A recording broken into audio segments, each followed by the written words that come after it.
Cześć, dzień dobry. Witajcie w pierwszym odcinku naszego podcastu filozoficznego Obywatel Filozof. Ja nazywam się Johnny Uraner, bądź Jan Wyspiański, niepotrzebne skreślić. Uczę projektowania gier, ale sam też próbuję projektować życie tak, żeby miało sens, a nie zawsze jest łatwo. A ja nazywam się Bartosz Kuźniarz i jestem filozofem. Super, teraz powolutku wejdziemy do naszego tematu. Złośliwi mówią, że gdyby ewolucja dalej przebiegała w obecnym kierunku, ciała ludzkie będą za jakiś czas składać się z mózgu i dobrze umieśnionego kciuka. Nie obiecujemy odpowiedzi na postawione pytania w naszym podcaście, ale gwarantujemy, że warto z nami poszukać ich razem. Dzisiejszy odcinek zaczniemy od pytania, po co w ogóle dziś filozofować i czy to może pomóc nie zgłupieć w świecie scrollowania. Czy scrollowanie to faktycznie problem, czy może nowy sposób na bycie w świecie? Bartku, chciałem troszeczkę pochylić się najpierw nad plusami i minusami, jakie niesie ze sobą szeroki ocean social mediów i też czynność, która z tego wychodzi, scrollowanie. Plusy to na pewno wzmacnianie więźni i przyjaźni. Młodzi ludzie deklarują, że bardzo mocno zbliża ich ten wirtualny kontakt i ułatwia nawiązywanie nowych znajomości. Rozwój kreatywności i wiedzy. Ponad 70% nastolatków uważa, że social media to przestrzeń do wyrażania kreatywności i, o dziwo, autentyczności. Platformy te umożliwiają naukę, dostęp do kursów, dostęp do wiedzy szybkiej. Pytanie, czy taniej? Przełamywanie barier geograficznych i społecznych to na pewno jest rzecz, która też jest tożsama dla tych osób. Skupmy się tutaj na młodym pokoleniu, ale również i nieco starszym, ponieważ treści, które publikuje Azjata, Europejczyk odbiera ćwierć sekundy później, a Amerykanin reaguje na to lajkiem bądź komentarzem. No i teraz minusy. Obniżenie koncentracji i pamięci przez scrollowanie, uzależnienie i wpływ na układ nagrody. No właśnie, te dwie rzeczy się gdzieś ze sobą łączą, ponieważ koncentrujemy się na tym, co widzieliśmy przez ostatnie 5, 10, 30 sekund. Szybko zmieniamy treść i kolejna treść jest swoistego rodzaju nagrodą, bo jest to mechanizm jednorękiego bandyty, gdzie nie wiemy, co nas czeka w następnym odtworzeniu. Obniżenie samoceny i FOMO. Nie wiecie, co to FOMO? Fear of missing out, czyli strach przed pominięciem, przed ominięciem jakiejś treści, zaburzenie snu i zdrowia psychicznego i właśnie druga strona medalu odnośnie plusów, powierzchowność relacji i izolacja społeczna. Last but not least, cyberprzemoc i zagrożenie prywatności. Wpływ na umysł, aktywacja układu nagrody, obniżenie zdolności głębokiego myślenia, prowadzenie do przeciążenia poznawczego. Zanim przekażę Ci głos, chciałem jeszcze tylko w tym tytułem wstępu do tematu wyposażyć Was, drodzy słuchacze, w garść ciekawostek, ile pokonujemy dystansu w social mediach kciukiem, od którego ten temat zaczęliśmy. Wyobraźcie sobie, że statystycznie jest to 388 metrów dziennie, co daje nam około 2,7 km tygodniowo, co łączy się w ponad 12 km miesięcznie, a rocznie daje to 140 km. No i właśnie. No te kciuki muszą być naprawdę dobrze umieśnione, żeby taki dystans pokonać. Natomiast jedna rzecz, sprostowałbym i uściślił. Scrollowanie to nie tylko media społecznościowe. To przecież wszystko, co robimy w telefonie. No i to scrollowanie jest czynnością, która rozlewa się na różne inne rzeczy. Natomiast tak, to rzeczywiście pytanie, co to z nami robi, nie jest jednoznaczne. I niestety nie tylko w filozofii, ale zazwyczaj, jeżeli człowiek chce w miarę kompetentnie odpowiedzieć na jakieś pytanie, to dochodzi ostatecznie do wniosku, że i tak, i nie. Jest trochę tak, a trochę tak. I myślę, że z tym scrollowaniem jest tak samo. I nawet wróciłbym jakoś do początku tutaj, czyli do pierwszych takich rozważań na temat mediów w ogóle poważnych. To mniej więcej lata 60. Znany ci doskonale Marshall McLuhan, który powiedział, że medium jest przekazem. To są wszystko znane rzeczy. I wtedy w latach 60. teoretycy mediów pisali o takim swoim marzeniu, którym było all information at all places in all times. Nie? I to się wydawało czymś kompletnie odjechanym. To było science fiction, że coś takiego osiągniemy i dzisiaj to mamy. Dzisiaj to mamy. Właściwie w telefonie mamy wszystkie możliwe informacje, które są ci potencjalnie potrzebne w dowolnym miejscu, no i w dowolnym czasie. Więc no, nawet na to zwracając uwagę, no, w scrollowaniu jest zdrowy rdzeń. To znaczy to było odwieczne marzenie ludzkości, żeby mieć pod ręką wszystkie potrzebne informacje. Teraz to mamy. Tyle, że znowu, druga strona, prawda? Druga strona jest taka, że bardzo często różne rzeczy w naszym życiu spełniają się jako swoje przekleństwo albo farsa. I to psychoanaliza zawsze przed tym ostrzegała, że uważaj, o czym marzysz, człowieku, bo to się może spełnić. Może. No to się spełniło, no i widzimy, że no, te wszystkie problemy, o których powiedziałeś, zwłaszcza problem kciuka, który nie jest dostatecznie umięśniony w niektórych przypadkach, no tak, one się pojawiają i one rzeczywiście no, wymagają pilnego rozwiązania często. I tu możemy zaatakować pytaniem, to nasze scrollowanie, czy jest to nowa forma mitu Syzyfa, czyli ciągłe dążenie do nowej informacji bez końca. No trochę tak. Trochę tak, dlatego że my informacji zawsze będziemy poszukiwać. To jest... No to wynika z tego, co tak zwana psychologia ewolucyjna mówi. Nie wiem, czy ty słyszałeś o psychologii ewolucyjnej? Psychologia ewolucyjna. Słyszałem, ale jeżeli chodzi o szczegóły, to na pewno od ciebie. No dobra. Psychologia ewolucyjna to jest taki nurt, no, odmiana powiedzmy współczesnej psychologii, która poszukuje ludzkiej specyfiki w naszej ewolucyjnej przeszłości. Czyli no, podstawowe twierdzenie właściwie psychologii ewolucyjnej jest takie, że to, kim jesteśmy dzisiaj, wynika z tego, kim byliśmy w tej ewolucyjnej przeszłości, a w ewolucyjnej przeszłości byliśmy zbieraczami, łowcami właściwie. Czyli my jesteśmy jako organizmy, jako byty, nastawieni na rozwiązywanie tych problemów, które istniały kiedyś. To mi nasuwa jedno pytanko, żebym mógł się szybko odnieść do tego, co mówisz. Czy poza tym mechanizmem nagrody, który powoduje, że odtwarzam następną rolkę, to też w rytmie psychologii ewolucyjnej mogę myśleć, że zbieram te informacje jako następna, nazwijmy to znajdźka. No ale oczywiście, że zbierasz, tak. Zbierasz, łowisz, zbierasz i łowisz informacje, ale robisz to po to, żeby orientować się w swoim środowisku. To jest biologiczny odruch. Ty musisz wiedzieć, co się dzieje w twoim środowisku, żeby przeżyć. I niestety serwisy newsowe, jakieś portale, one na tym żerują, na tym właśnie odruchu. Tyle, że dzisiaj po prostu inaczej zdefiniowaliśmy to nasze środowisko, bo ludziom się wydaje, że to, co się dzieje w życiu celebrytów, to jest ich otoczenie. Często wiedzą więcej o życiu celebrytów niż o tym, co się dzieje w pokoju obok, nie? No ale ten podstawowy odruch poszukiwania nowych informacji o naszym środowisku, on jest po prostu biologiczny. I dlatego ten mechanizm jest taki silny. Zresztą w ogóle psychologia ewolucyjna twierdzi, że wiele problemów w naszym życiu pojawia się na styku tego archaicznego oprogramowania, które było skuteczne w tamtych warunkach i tego środowiska, w które dzisiaj zostaliśmy wrzuceni, które jest zupełnie inne. No kiedyś upodobanie do cukru i tłuszczu to są takie klasyczne przykłady, bo tłuszcz kiedyś był rarytasem, więc organizm nasz ma wdrukowany mechanizm, otrzymujesz tłuszcz, korzystaj z tego, bo gromadź, bo tego prędko znowu nie dostaniesz. To samo z cukrem w takiej czystej postaci.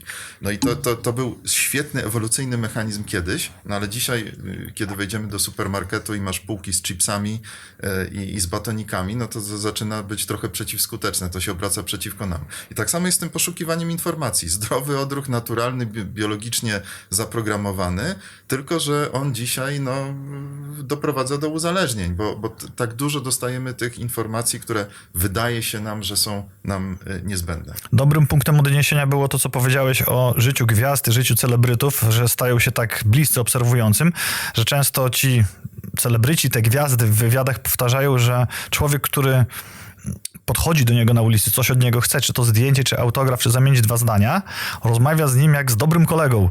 Czyli nie powie dzień dobry, czy jakkolwiek się przedstawi, tylko cześć, przerywa jedzenie. Bo najczęściej... No, jeden z tych takich pierwszych teoretyków mediów, a przy okazji pisarz Umberto Eco, on w jednej książce opisywał taką scenę, gdzie podszedł do jakiegoś obcego człowieka chyba na lotnisku i próbował z nim porozmawiać, bo wydawało mu się, że to jest jego dobry znajomy. Dopiero później się zorientował, że to był właśnie jakiś aktor, czy jakaś postać znana z mediów. mediów. I ja też parę razy się na czymś takim, pewnie ty też złapałeś się, że widzisz jakąś osobę na ulicy i masz taki impuls, żeby podejść i... No ja parę razy to miałem. Ja mam z Też tym inny problem, bo ja lubię poznawać ludzi, znam trochę osób i czasami się zastanawiam, skąd ja tą osobę znam. Że wiem, że ją znam i skąd ja tą osobę znam. I w tak, kontekście ale tego... czasami to może być osoba właśnie z mediów. Dokładnie chciałem to powiedzieć. W kontekście tego, o czym dzisiaj rozmawiamy, to można dojść do wniosku, albo inaczej, dochodzę do refleksji, że czy ja tą osobę znam personalnie, czy ja tą osobę znam z mediów, social mediów, z szeroko pojętego świata internetu.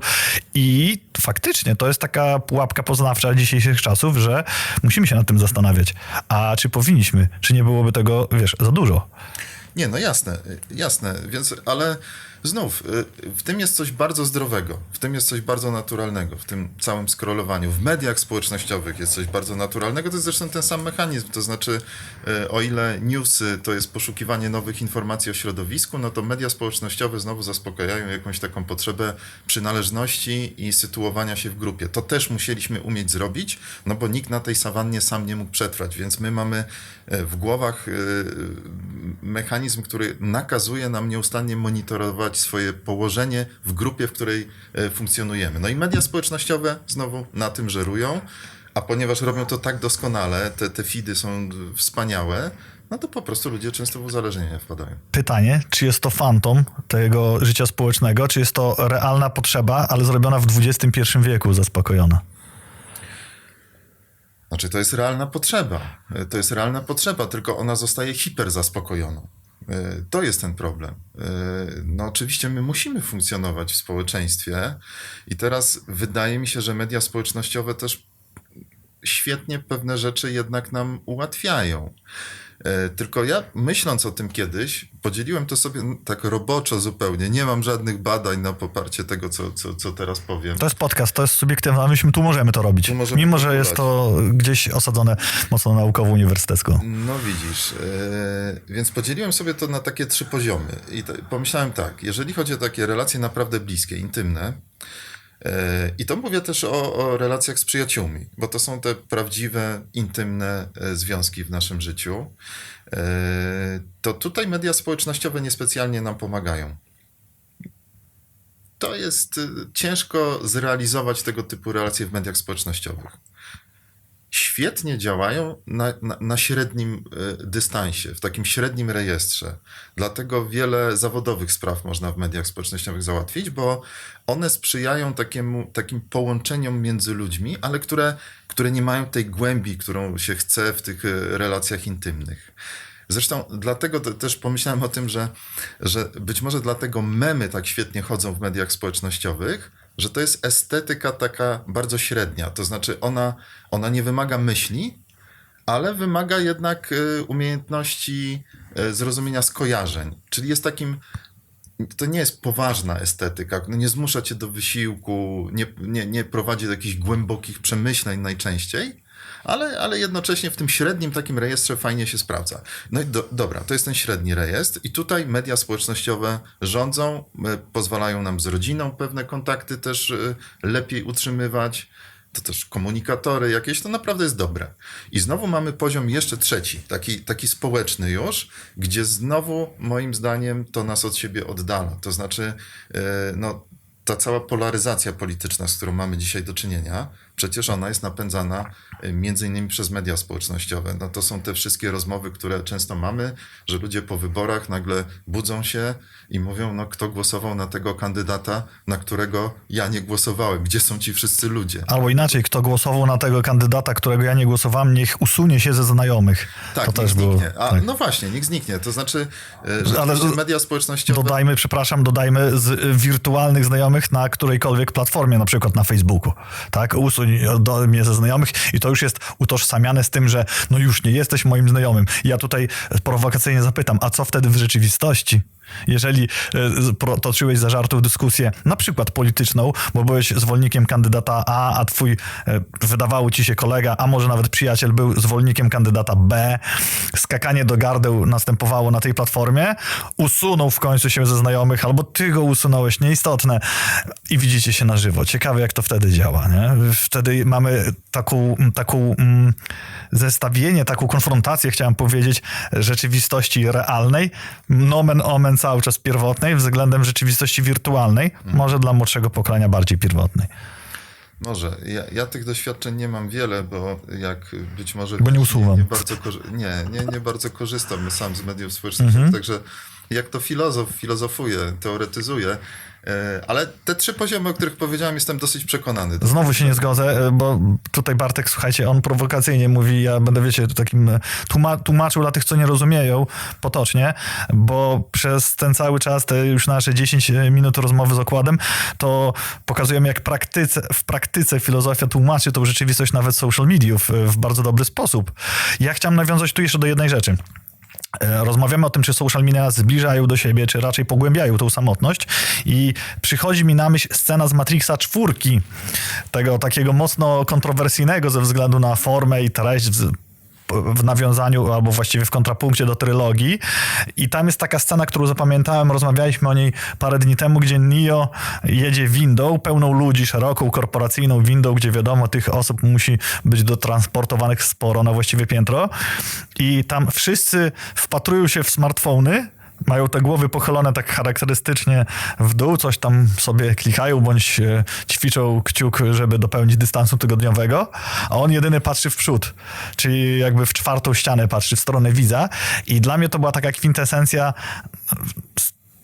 całego Matrixa na zasadzie a nie mówiłem to, co Wachowski bądź Wachowska chciała powiedzieć przez całą trylogię, tak? To jest spełnienie dzisiejszych czasów, ta taka dosłowność, ten poziom, że no, te życie gdzieś przebiega gdzieś tam, a ja jestem tu. Patrz na mnie.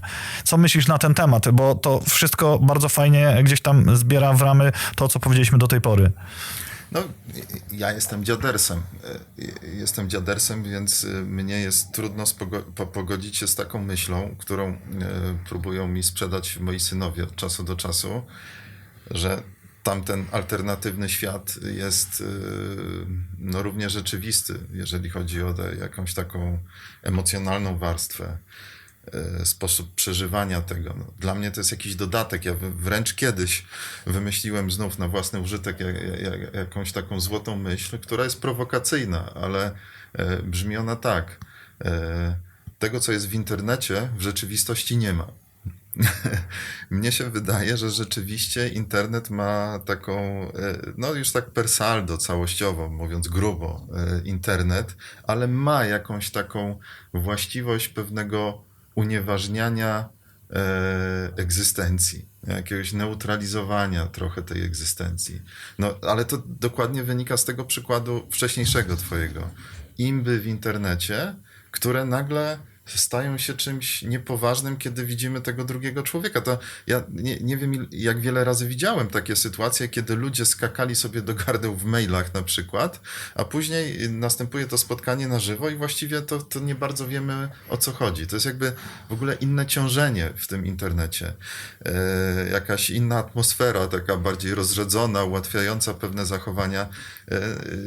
Nie wiem, wiesz, ciężko. Dziś tego nie dotkniemy pewnie, bo to byłoby trochę za szeroko, ale na pewno w przyszłych odcinkach porozmawiamy o takich celowo wywoływanych imbach w internecie, które są, zastanowimy się, czy reżyserowane, czy nie, a jak młode pokolenie szczególnie, ale też i nasze pokolenie odbiera to na serio, bo to jest zupełnie inny temat. Dzisiaj raczej mówimy o tym scrollowaniu i to będzie wdzięczny temat, to na pewno się nad tym pochylimy.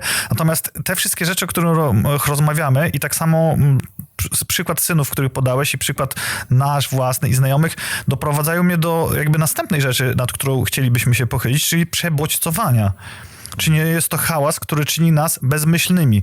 Bo wydaje mi się, że popełniamy pewien błąd metodologiczny w naszej rozmowie. Na zasadzie myślimy, że każda treść, albo założyliśmy, może nieświadomie, że każda treść, którą scrollujemy, przybijamy, nieważne, czy to jest notatka ze skryptem, którą mam przed oczami, czy to jest TikTok, Instagram czy Facebook, jest wartościowa. Natomiast nie bierzemy pod uwagę, albo powiedzmy o tym głośno, że tych treści może być masa papkowatej, miałkiej, bezwartościowej, taniej, prostej rozrywki. I teraz czy uzależnienie od tego bodźca nie powoduje, że jeszcze bardziej daje nam przestrzeń na, zabiera nam przestrzeń na skupienie, a może powodować pustelnię samotności. To jest jedna rzecz, a druga rzecz, o którą chciałem cię podpytać. No to wiele rzeczy, znaczy wrzucasz tutaj bardzo wiele rzeczy i nie wiem, czy da się to ze sobą połączyć. Rozumiem, samotność, no ale wcześniej to Przebodźcowanie. To może inaczej. Przebodźcowanie jako domyślny stan psychiczny dziś. No tak jest. To znaczy tak jest. Wszyscy to wiemy. W nocy wstajemy w mieszkaniu i idziemy do łazienki świecąc sobie ekranem telefonu. Myślę, że bardzo wiele osób tak robi. Rano się budzimy, niby sprawdzamy tylko godzinę, ale się wylewają na nas powiadomienia i no wpada się w pułapkę. Wpada się w pułapkę, tym bardziej, że te powiadomienia są często skrojone wprost na nasze potrzeby. One wynikają przecież z tego, co wcześniej zrobiliśmy. Też pewnie jeszcze nieraz będzie okazja o tym wszystkim pomówić. Ale ja się zacząłem zastanawiać, bo pamiętam, to był jakiś serial, którego teraz sobie nie przypomnę, ale pomysł na scenariusz polegał na tym, że było dziecko, które kłamało swoim kolegom na temat swojej rodziny. To znaczy on udawał, że pochodzi z rozbitej rodziny, ponieważ wszyscy jego koledzy byli z rozbitych rodzin. No w Stanach Zjednoczonych to wiadomo, no, te rozwody, różnego rodzaju problemy są częstsze niż u nas, czyli jakby to, co powiedziałeś, przebodźcowanie może stać się jakimś takim bazowym poziomem naszej kultury i to będzie nowa normalność. To nie będziemy mogli tego już uznawać za patologię, tylko właśnie ci ludzie, którzy nie będą przebodźcowani, którzy nie będą jacyś hiperpobudzeni często przez te różne spływające komunikaty, to oni będą dziwni, to oni będą odstawać i chyba już tak się dzieje właściwie bardzo często. To doprowadza mnie do pytania, czy uwaga jest traktowana jako luksus XXI wieku? Dodałbym do tego supermoc, zdolność specjalna. No tak, to w tę stronę idzie na pewno. I mnie się to kojarzy z innym trochę zjawiskiem, ale bardzo podobnym chyba, też wywołanym przez taką automatyzację różnych procesów rynkowych, konsumenckich. Dzisiaj, jeżeli chcesz być obsłużony przez człowieka, musisz mieć dużo pieniędzy. Musisz być kimś, no, rodzajem elity konsumenckiej. Masy są obsługiwane przez automaty. I to widać wszędzie. To widać wszędzie, bo gdybyśmy zaprosili Quentina Tarantino do Białegostoku... Dajcie nam 10 odcinków, no może 15 i zaprosimy.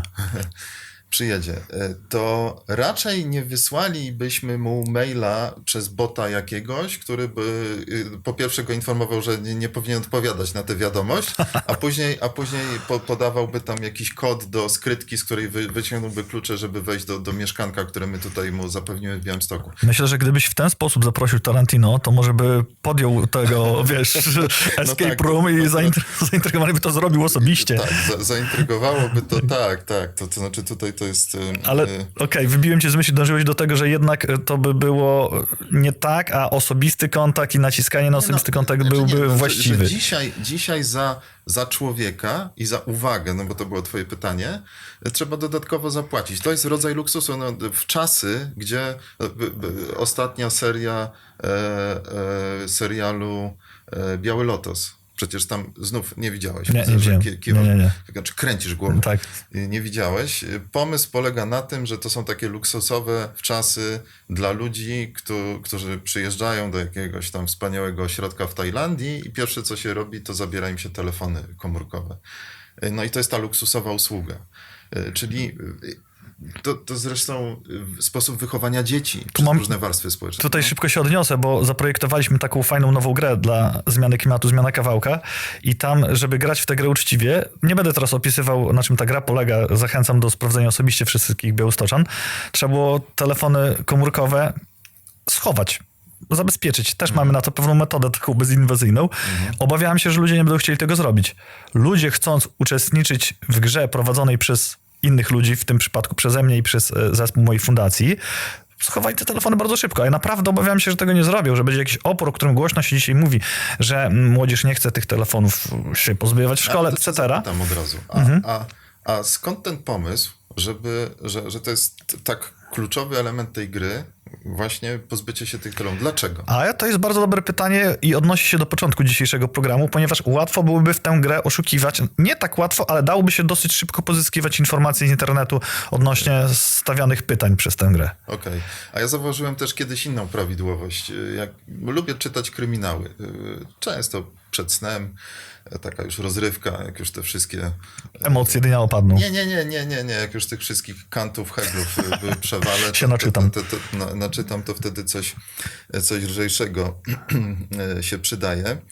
Ale w kryminałach dziś, współczesnych, bardzo często jest, to pewnie nieświadomie robią autorzy, no ale chcą nadać ciężar jakiejś tam scenie kluczowej i bardzo często to polega właśnie na tym, że zostaje zgubiony telefon, nie można do niego dotrzeć, bo gdyby był ten telefon pod ręką, to pewne rzeczy nie miałyby już tej intensywności, bo można by było to skonsultować z innymi, zapytać, no a tutaj chodzi o takie napięcie wynikające z pewnego takiego egzystencjalnego osamotnienia. No, na tym często grają przecież thrillery, kryminały. No więc no tutaj widać, że my po prostu z tym urządzeniem jesteśmy non-stop. To te przykłady się ze sobą pokrywają, bo tutaj jest to oparte na lęku w kryminałach, które czytasz, a tutaj moja prośba do graczy była oparta na tym, że my tak naprawdę dajemy im kontakt ze sobą i ten kontakt jest opakowany albo idzie ramię w ramię z dobrą zabawą. Ta gra tego wymaga. Gra wymaga odłączenia. I dla mnie pozytywnym zaskoczeniem jest to, że ludzie tego chcą. I wracając jeszcze do myśli, którą mówiłeś wcześniej, że co by było, gdyby, że to, co istnieje w internecie, to nie istnieje. I ja, jak to mówiłeś, pomyślałem sobie, że gdyby teraz ogromne wyładowanie elektromagnetyczne w nas rąbnęło i zniknęłaby cała technologia, wszystkie serwery w chmurze by zniknęły, wszystkie te dane zapisane przez ostatnie 2 dekady, gdzie ta ostatnia dekada to jest to taki głównie software service w chmurze, a później, załóżmy, jeszcze ludzkość by nie zdążyła się jakoś zorganizować, rąbnąłby nas meteoryt, to co by obca cywilizacja widziała? Wszelkie dane wirtualne zniknęły, a nawet kultura powoli jest tam zapisywana i technologia, a później znika jeszcze, wiesz, całość to, co mamy gdzieś zapisane materialnie, to co taka obca cywilizacja później o nas wie? No, wydaje mi się, że niewiele. I jak ta myśl się wiąże z tym, co mówiłeś przez ostatnie minuty? W taki sposób, że zwróćmy uwagę, jak wiele ludzi jest gotowych zapłacić spore pieniądze za treningi uważności, za treningi medytacji, za zajęcia, na których kontaktujesz się sam ze sobą dziś. I ośmielę się powiedzieć, że jednak jest to pewne remedium na przebodźcowanie i trenowanie uwagi na pojedynczym bodźcu, że to jest w cenie, że ten stan przebodźcowania jako domyślny stan psychiczny nie do końca. Pytanie, to znaczy, to jest rodzaj luksusu, za to musisz zapłacić. To jest trochę tak, no dlatego mówię, masy są obsługiwane przez boty i automaty, elita jest obsługiwana przez ludzi. A to jest bardzo dobra myśl odnośnie ogromnej paniki. Wiadomo, że media lubią bazować na strachu, że AI zabierze nam pracę, AI zlikwiduje stanowiska, ale teraz słuchajcie, co mówi tutaj Bartek Kuźniarz. Przecież te rzeczy mogą być szansą dla żywego, nazwijmy to mięsnego pracownika, tak? Który będzie bardziej luksusową formą niż ta AI. Białkowego. Słucham? Białkowego, dokładnie. Ale to jeszcze, słuchajcie, wy nas nie znacie, ale poznacie paralele do Matrixa, pojawił się jeszcze nieraz. Natomiast odsyłam już teraz, przygotujcie się, drodzy słuchacze, do Animatrixa Nowy Renaissance Part 1 i Nowy Renaissance Part 2, bo te rzeczy, o których mówimy, doprowadzają nas do tego, czy konflikt na zasadzie, kto jest ważniejszy, białkowy asystent czy silikonowy, może przybrać formę prawną za parę lat, ale to nie o tym dziś. No okej, dobra, bo żeby wrócić do tematu, to czy filozofia to forma odłączenia się, a nie dołączania? Jak to w dzisiejszych czasach byś widział? Nie tylko w dzisiejszych czasach, ale myślę, że filozofia jest zawsze, wykonuje ten ruch wstecz, robi krok wstecz. Właściwie powiedziałbym, że nie ma chyba bardziej obcego filozofowi działania lub filozofce, rzecz jasna, niż jakiś bezmyślny entuzjazm w tłumie. Filozof, kiedy jest w tłumie, moim zdaniem zawsze obserwuje, może robi notatki nawet, ale no, filozofia jest utożsamiana z myśleniem krytycznym. Musiałeś to wiele razy słyszeć. Krytycyzm zakłada pewien dystans, no właśnie krok wstecz. Zanurzenie w pewnym procesie jest bardzo niefilozoficzne. My właściwie ćwiczymy nieustannie nasze umysły w podważaniu tych oczywistości, którymi żyje większość ludzkości. Bo większość ludzi śpi. No to jest ta metafora jeszcze od Platona pochodząca, Aten jako tego wielkiego, ospałego zwierzęcia, które Sokrates kąsa, jako ta mucha, jakaś komar, nie daje zasnąć temu zwierzęciu. Więc filozofia z całą pewnością to jest ruch odłączenia. To jest ruch odłączenia, ruch wyjścia, krok wstecz, nie wiem, wznosimy się ponad pewną scenę i ją obserwujemy. Nie wiem, czy potraktujesz to jako zgodzenie się z tą tezą, którą powiedziałeś, czy nie zgodzenie, ale mnie kiedyś młody magister na historii filozofii, mistrz, który mnie w to wprowadził, nie powiem wam kto to, otworzył mi oczy, że nie muszę wyważać otwartych drzwi. Jak jeszcze ja byłem studentem 100 lat temu, poprzez filozofię, bo wszelkie rozmyślania na temat rzeczywistości tej nas otaczającej i jak mogę dodać jakąś cegiełkę sam w sobie albo dla ludzkości do tych rozważań, powodowały, że ta wiedza wynikająca z historii filozofii, czy to starożytnej, czy współczesnej, przestrzegała mnie, to złe słowo, oszczędzała mój czas, żebym nie musiał wyważać już drzwi, które ktoś wcześniej otworzył. I mógłbym myśleć dalej. Więc ja bym powiedział, że dziś filozofia powoduje, że łatwiej mi jest patrzeć w przód, myśleć w przyszłości, a nawet na takim poziomie pragmatycznym, jak codzienna praca, codzienne życie, wybory, w tym też jakieś, nazwijmy to, nie wiem, przedsiębiorcze, biznesowe, życiowe. To są klasyki, takie evergreeny filozoficzne, może warto je powtórzyć. No, słynne zdanie znów. Bezmyślnym życiem żyć nie warto. Sokrates, Platon. I tutaj nie chodzi o to, bo ja powiedziałem, nie ma nic mniej filozoficznego niż, no powiedzmy to mocno, wrzeszczeć z innymi w tłumie. To naprawdę, to filozof powinien się i filozofka powinni się tego wstydzić. Natomiast to nie jest tak, że filozof powinien się z całą pewnością i na zawsze wyłączyć z tego wszystkiego, tylko powinien widzieć, co robi. Bo w drugim kroku można wrócić do tego. To znaczy, jeżeli uznamy, że wrzeszczeć z innymi w tłumie w tej konkretnej sytuacji należy to zrobić po jakiejś refleksji wcześniejszej, no to zróbmy to. I to już będzie filozoficzne. Tylko bezmyślnym życiem żyć nie warto. To nie znaczy, że mamy być cynikami, którzy torpedują wszystko, co ich otacza, tylko mamy widzieć to, w czym uczestniczymy. I to doprowadza nas do kolejnej ważnej rzeczy, o której dzisiaj obiecaliśmy sobie pomówić, czyli szczęścia w Matrixie, a tym Matrixem możemy przez pryzmat dzisiejszej rozmowy uznać świat scrollowania i świat tych social mediów i postać Cyphera z Matrixa jako symbol współczesnego szczęścia bez świadomości. Więc skoro ta iluzja daje mi szczęście... Myślę, że musisz powiedzieć, kim jest Cypher, bo zakładasz... Że odbiorcy wiedzą. Wspólną płaszczyznę kulturową. Tak. Okej, bardzo fajnie, że zwróciłeś na to uwagę. I dla tych wszystkich, którzy nie oglądali Matrixa 1 z 99 roku, warto przypomnieć, że tam była taka scena, w której Cypher je stek, będąc w świecie Matrixa, czyli w świecie tej iluzji nałożonej na fizyczny poziom rzeczywistości, czy podstawowy, to już nie dyskusja na dziś. I jest stek i on odczuwa wszystkimi zmysłami, że ten stek jest soczysty, że ma go, że jest jakiś tam półkwisty i tak dalej i jest zadowolony z tego, że to je, więc to daje mu szczęście. I teraz, czy on, skoro to widzi i czuje w ten sposób, czy potrzebuje prawdy, czy to jest prawdziwy stek, czy nie, czy wystarczy mu też szczęście bez świadomości, czy on jest prawdziwy. I teraz posługując się tą metaforą, czy to, co widzimy w social mediach, czy to, co widzimy scrollując nawet te treści, bo tu też, tak jak na początku zaznaczyłeś, mogły być to wiadomości na przykład, czy ten strumień wiadomości, czy jeżeli daje nam to szczęście, ja od siebie dodam przez małe esz, czy nam to wystarczy, czy nie? Jak to jest z tym Matrixem i szczęściem w tym konkretnym Matrixie? Znów trzeba szerzej trochę. Wydaje mi się, jestem pewien, że my żyjemy w takiej tradycji, gdzie można powiedzieć, że prawda boli i prawda powinna boleć. I to jest w tych podstawowych znowu opowiastkach filozoficznych typu Alegoria jaskini, na pewno tobie znana, nie wiem czy wszystkim, którzy nas słuchają. Bardzo atrakcyjna platońska alegoria w dzisiejszych czasach. No jasne.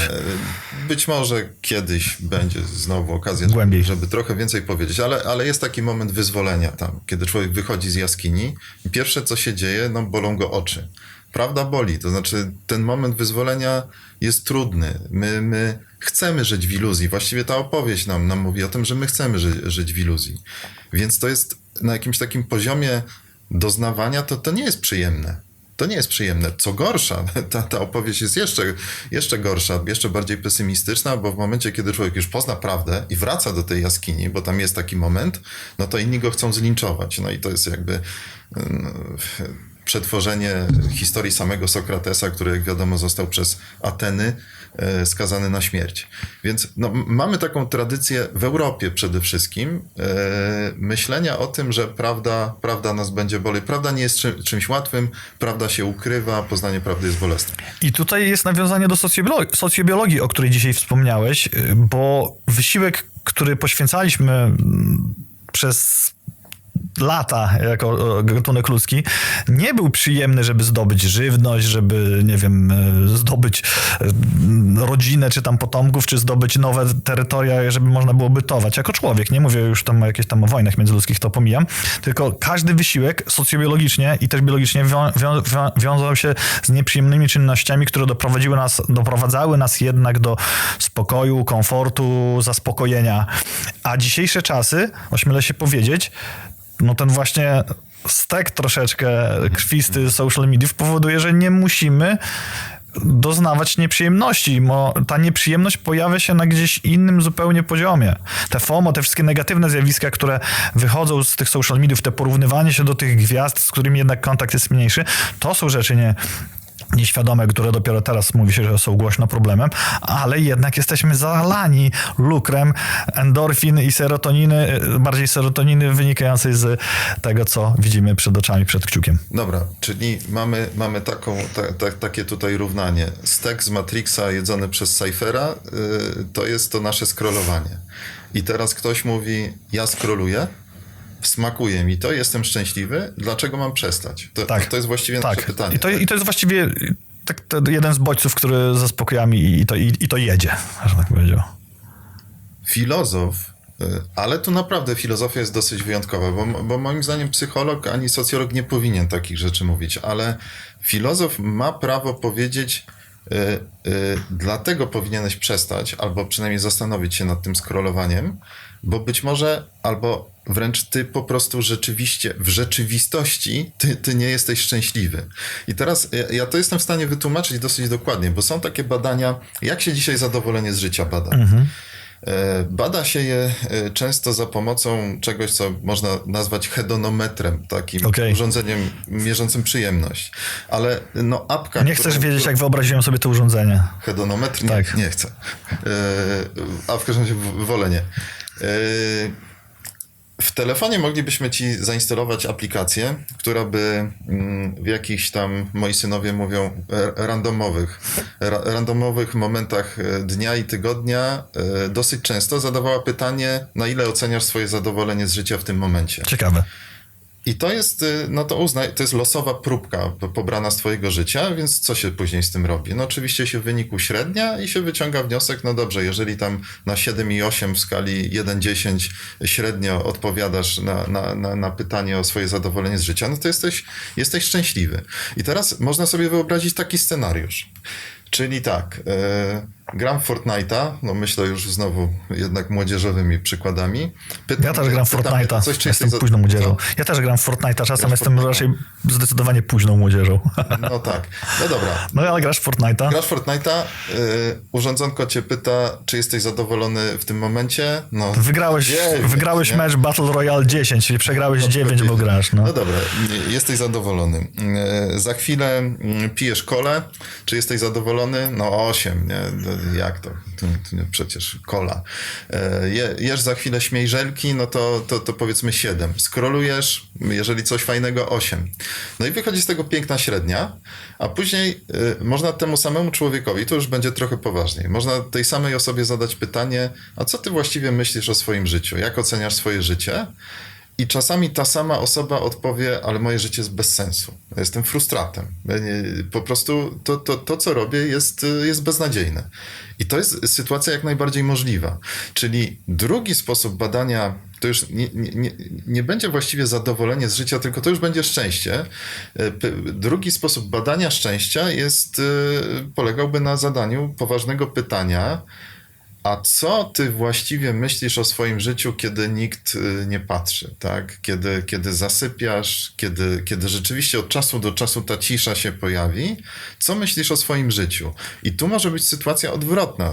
To zobacz, że człowiek pomyśli, moje życie jest jak najbardziej sensowne, zmierzam w pewnym kierunku, ale gdybym miał taką aplikację zainstalowaną w swoim telefonie, to być może by odpowiadał 3, 4, bo nie miałby tych przyjemnych doznań w swoim życiu nieustannie, nie? Znaczy jest możliwa taka sytuacja, kiedy człowiek jest przekonany i szczęśliwy, ponieważ ma sensowne życie, a na poziomie doznań wcale ten jego wynik nie wychodzi jakoś bardzo dobrze. Chrześcijanin, który uważa, że żyć to cierpieć, który w to autentycznie wierzy, że to jest jakby sens, kwintesencja pewna życia, no to ten człowiek, nawet jeżeli będzie miał te nieprzyjemne doznania, to będzie odpowiadał, moje życie jest pełne sensu, to jest szczęśliwe, właściwe życie. I moim zdaniem, my dzisiaj jako kultura zafiksowaliśmy na tym szczęściu, zadowoleniu, szczęściu do kolejnych serii takich przyjemnych doznań, a za rzadko zadajemy to pytanie o sens życia, a filozofia właśnie to robi. Czyli tak jakby temu człowiekowi skrolującemu, jedzącemu stek należy powiedzieć, ty w istocie nie jesteś szczęśliwy, tylko jesteś twój procesor przyjemności jest zapchany ciągle tymi przyjemnymi doznaniami. Ale są takie momenty kryzysowe w twoim życiu, kiedy ty się sam przekonasz o tym, że nie jest tak dobrze, jak się wydaje. Czyli można powiedzieć, że filozofia odbiera iluzję, a więc też komfort takiemu człowiekowi.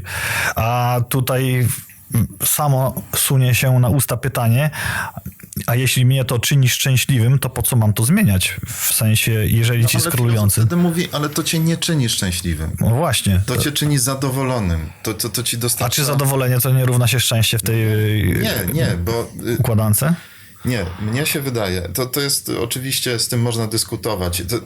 To, o czym powiedziałem, ten przykład tego chrześcijanina, tak, wierzącego, że żyć to cierpieć, to jest pewnie dosyć skrajny przykład i pewnie gdzieś tutaj należy sensowny balans znaleźć między deklaracjami na temat życia a tymi przyjemnymi doznaniami, no bo jeżeli człowiek już naprawdę ma pasmo nieprzyjemnych doświadczeń i nazywa to szczęściem, no to była taka postać u Woltera, z tego co pamiętam, to był chyba Pangloss, tak, to był ten, który chwalił, tam prowadzony na tortury, mówił, że życie jest wspaniałe, tak najlepsze z możliwych, bo to była parodia Leibnica, tak w ogóle w filozofii. No ale żebyśmy nie byli tymi Panglossami, no to trzeba zadbać o jednak taki względny poziom materialnego komfortu. Ale jednocześnie mnie się wydaje, że jeżeli nie potrafimy konstruować satysfakcjonujących opowieści na temat swojego życia, Bo cokolwiek chcemy powiedzieć poważnego, to nam wychodzi po prostu, no ale właściwie ja nic nie robię, tak? No, to jest bzdura, co ja robię. To jeżeli nie potrafimy opowiedzieć sensownej opowieści o swoim życiu, to my nie jesteśmy szczęśliwi. Ja uważam, że to jest ważniejsze niż te, tak na dłuższą metę.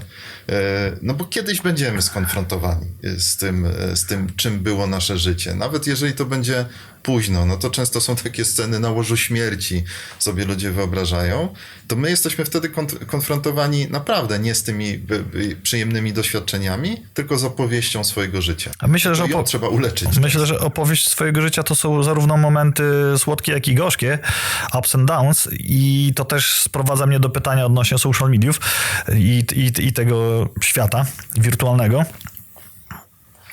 Bo faktycznie doprowadza mnie to do wniosku, że troszeczkę ślizgamy się po tafli powierzchowności innych, oglądając to, a czy nie zrodzi się tam zaraz przestrzeń na głębsze opowieści i też czasami gdzieś tam u znajomych, nie wiem, czy to może z racji wieku, czy z racji właśnie czasów, obserwujemy już takie głębsze i czasem bardziej gorzkie wyznania, doznania, treści. Bardziej tutaj myślę o social mediach, aniżeli infosferze wiadomości.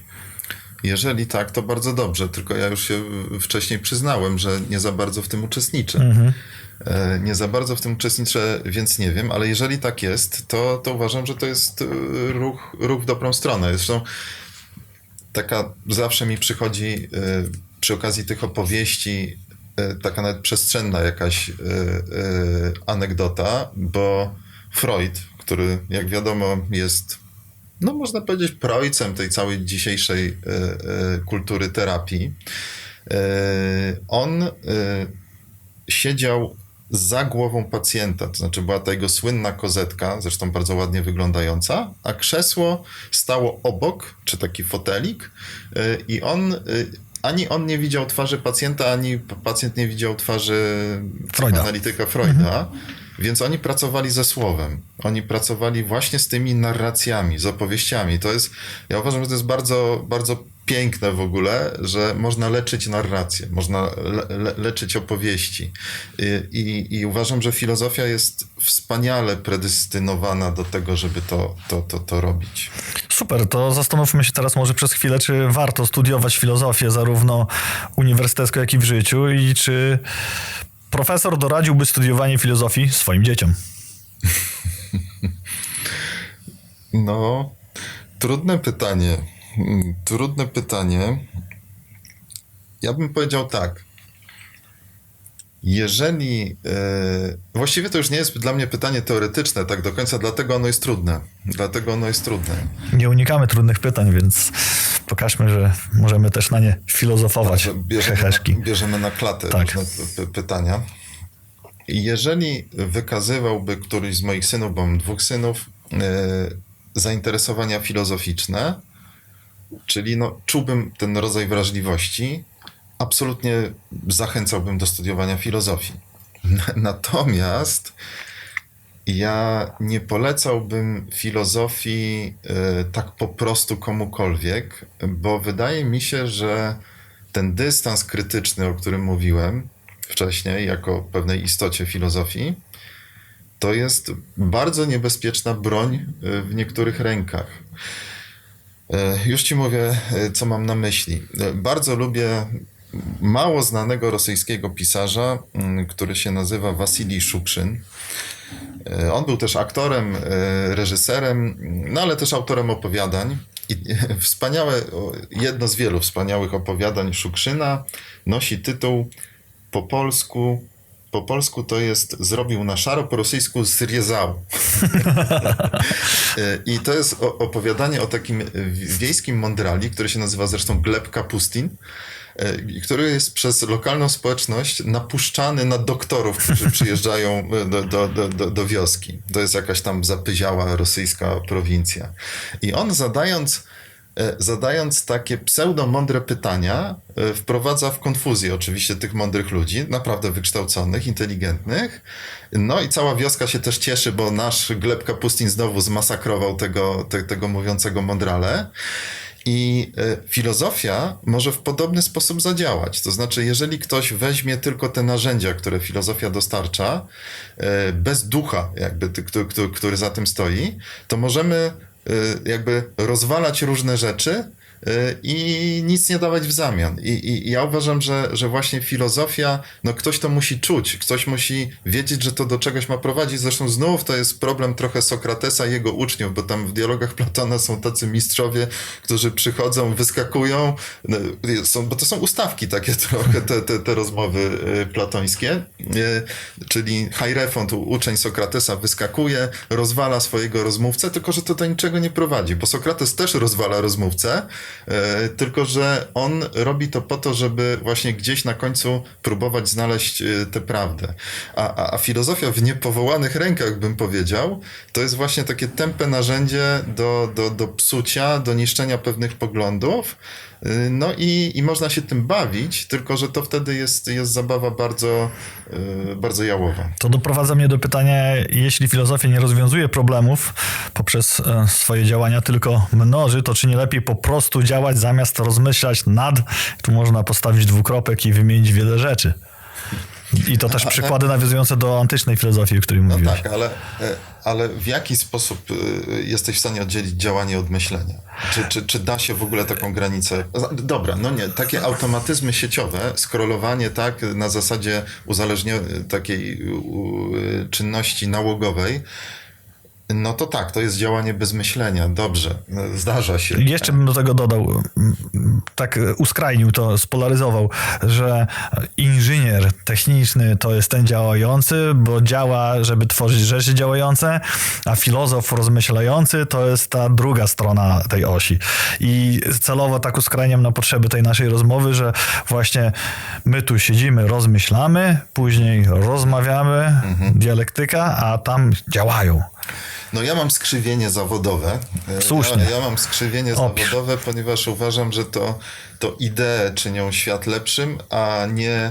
Dobra, rozwiązania techniczne są ważne, tak, tylko jak to powiedzieć? Są takie przykłady z historii, znamy je. Ty też je znasz. Jak powiem, to zaraz pokiwasz głową na pewno. Są takie przykłady z historii, gdzie inżynierowie potrafili wymyślić pewne rzeczy, ale one się nie przyjmowały, one w ogóle nie stawały się częścią życia społecznego, ponieważ nie istniał klimat ideologiczny, czyli nie istniały idee, które by pozwalały nam to przyjąć. Fantastycznym przykładem jest tutaj maszyna parowa wymyślona w I wieku naszej ery w Aleksandrii, która nie została przyjęta, znaczy nikt nie poszedł za tym pomysłem, nikt nie domagał się jego rozwinięcia, ponieważ żyli w społeczeństwie niewolniczym. No, mieliśmy darmową siłę roboczą.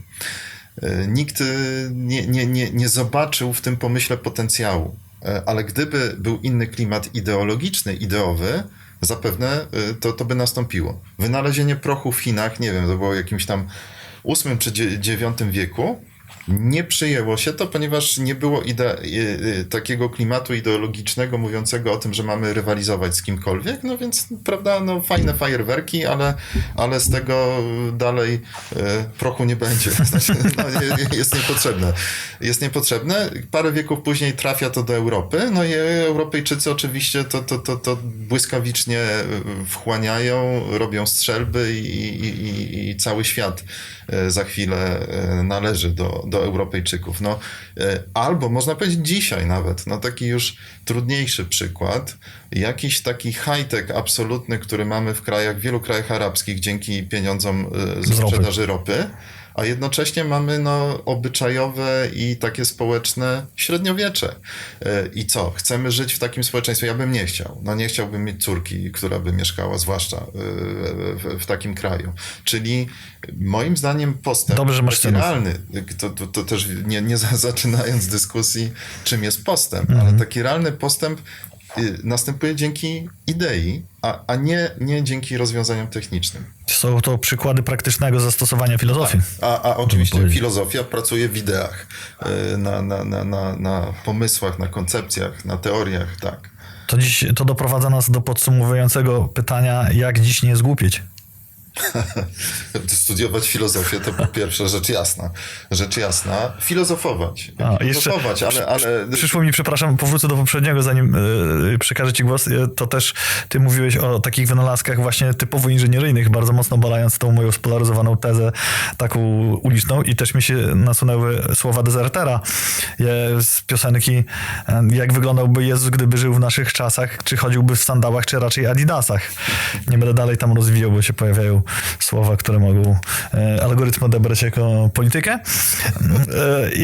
Można podpadać algorytmom. Tak, i to jest ciekawostka właśnie a propos też tej takiej charyzmatyczności czasów w związku z ideą, która tworzy daną postać, dany wynalazek danego człowieka, a powracając jak dziś nie zgłupieć, studiować filozofię. Filozofować w tym sensie krytykować. Filozofować w sensie krytykować, oddalać się od tych oczywistości, w których jesteśmy zanurzeni, zobaczyć je z zewnątrz i być może ponownie przyjąć. Jasne, ale musimy zobaczyć, czym one są, musimy je przemyśleć. Jeżeli po raz drugi uznamy w tym wtórnym ruchu, że je bierzemy, jest wszystko w porządku. Super. Kwestionujcie rzeczywistość, drodzy słuchacze. My wam możemy dać tylko narzędzia, które są ukryte pod postacią dyskusji, ale to, o czym myślicie, należy do was. Z takich rzeczy, które jeszcze mamy tu przygotowane i to jest w pierwszym odcinku, to jeden z naszych współautorów i założycieli podsunął fajny pomysł na czerwoną pigułkę Johnego i czerwoną pigułką będzie tłumaczenie słów z języka filozofa, niekoniecznie zrozumiałych dla laika, ale my was w tę wiedzę wyposażymy, więc tutaj poprosimy profesora o wyjaśnienie słowa perseweracja. Nawet nie potrafię wymówić. Perseweracja. Dobrze wymówiłem? Perseweracja, czyli uporczywe powtarzanie pewnych myśli, słów, zwrotów właściwie bez względu na okoliczności. I chyba tyle. To jest najprostsza definicja tego, czym jest perseweracja. Czyli mógłbym odnieść to do praktyki. Jeżeli ktoś w kółko opowiada tę samą historię, czasami przy tym samym gronie, czasami innym, to perseweruje. Przy czym, wiesz, znowu, możemy w takim zupełnie lekkim tonie o tym powiedzieć, natomiast to jest jednak pojęcie, które odsyła do czegoś poważniejszego, bo czasami perseweracje są związane z różnymi zaburzeniami psychicznymi, czyli jeżeli ktoś wykazuje taką tendencję, to może to jest specyficzna cecha charakteru takiego człowieka, którą łatwiej nam zobaczyć mając to słowo. Znając to słowo, widzimy, że ktoś perseweruje. Perseweracja. No ale w niektórych okolicznościach to może być pewnie zachęta do tego, żeby się zastanowić, czy może za tym jednak coś jeszcze poważniejszego nie stoi. No właśnie rodzaj jakiegoś niestety już zaburzenia. No zobaczcie, drodzy słuchacze, wyposażyliśmy was dzisiaj w słowo perseweracja i dzięki temu następnym razem, kiedy będziecie tego doświadczać, to możecie powiedzieć, ktoś tu dzisiaj w naszym towarzystwie perseweruje. Wy będziecie wiedzieli, co to znaczy, a ta osoba, jeżeli nas nie słucha, niekoniecznie. Ja jeszcze tylko podsumuję też takim prezentem w postaci cytatu Pascala naszą dzisiejszą dyskusję. Wszystkie nieszczęścia ludzi biorą się stąd, że nie potrafił spokojnie usiedzieć w pokoju. Ja znam tłumaczenie w izbie, ale nie potrafi pozostać sam w izbie. Ale tak, o to chodzi. Tak, i izbę możemy odmieniać na ciszę, spokój, a nawet kontakt z samym sobą. Drodzy słuchacze, zapowiedź kolejnego odcinka przed nami. Prawdopodobnie zajmiemy się tematem, czy mamy jeszcze wolną wolę, czy tylko wolny dostęp do Wi-Fi, a jeżeli nie, to pomyślimy, co zrobiłby Kant bądź Arystoteles, niepotrzebne skreślić, na Tinderze. To był pierwszy odcinek podcastu Obywatel Filozof. Przed nami następne, kiedy śledźcie nasze media i socialki, o których dzisiaj rozmawialiśmy i do zobaczenia w tym składzie, ale też również z gośćmi, którymi będziemy mieli przyjemność zapraszać, jeżeli nam się zgodzą. Rozmawiał z wami Johnny Uraner, czyli Jan Wyspiański i Bartosz Kuźniarz. Dziękuję bardzo. Dziękujemy ślicznie, do usłyszenia następnym razem. Cześć.